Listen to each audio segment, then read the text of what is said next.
Hello guys, good morning. Welcome back to my YouTube channel. Hello po sa inyong lahat. Ngayon po ay Monday, July 14. At ang oras po natin ay 7:35 po ng umaga. Ayan guys, good morning sa inyong lahat. So ngayon po, update ako ulit dito sa ating sari-sari store. So nitong nakaraang July 12 po, noong Saturday, dumating si ahente ng Yosemite. Open ko nga muna yung ilaw kasi parang medyo madilim sa video pero maliwanag na po. Dumating po si Yosemite na ahente. Ayan yung ating Yosemite. Meron tayong mga panibagong kinuha. Medyo dumadami po yung kinukuha ko nito kay ahente kasi lumalakas po yung ating Yosemite. Naalala ko lang na nag-umpisa kami nito. Di pa naman masyadong matagal guys. Siguro mga January yata. Di ko matandaan yung saktong date. Kumuha lang po ako ng ilang piraso niyan kasi sabi ko itatry. So, siguro dahil po sa mura, kaya malakas po siya. Yung dati nga pong customer namin sa Marlboro Lights, nag-switch na po siya sa Yosemite, yung ganitong kulay. Siguro nga po, nagpa-budget. Alam niyo naman yung panahon ngayon. So, actually guys, medyo tumaas na rin pala yan. Nung umpisa niyan is 5 pesos lang po yung per stick. Ngayon po ginawa na nilang 6. Kesyo sa kung mga anong dahilan. Pero ang nakita ko is malakas po yung Yosemite. Kaya siguro nag-increase sila. At nawala na rin po yung free nila.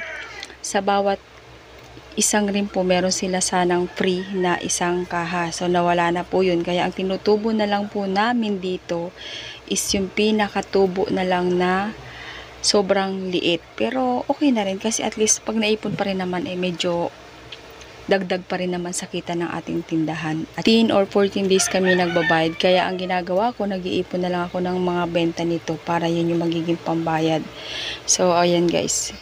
Ito pala yung panibago nating resibo kay Yosemite. Same price lang yung resibo ko nitong huli at saka nung nakaraan.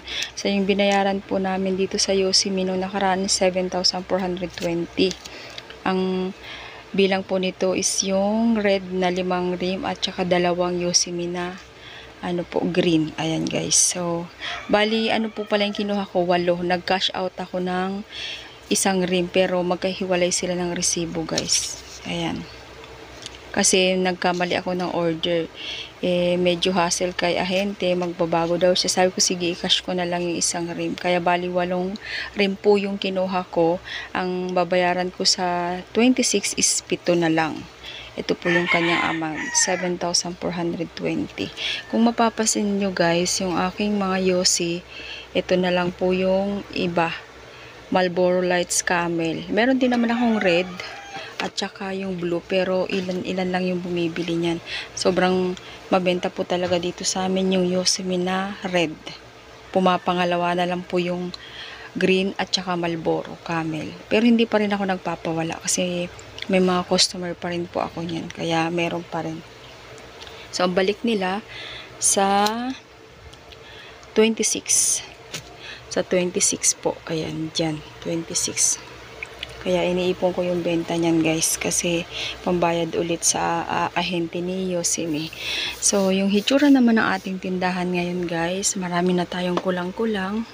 Yung mga chichirya, bukas po may parating akong deliver galing sa tindahang tapat.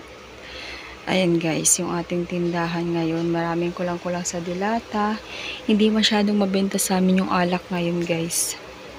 More on groceries, sabon, kape, yosi, mga biskwit, yung mga pambaon ng bata, ganun po, tsaka kape. Hindi rin ako masyadong nag-stock ng alak kasi sayang po yung puhunan, natutulog. Kung ano yung mabenta, yun yung mga ino-order ko. Bukas yung parating po mga konting dilata lang naman, chicheria, tsaka sabon. Sa alak, meron pa naman ako kaya hindi ako umorder. So, meron din pala akong mga order na diaper bukas.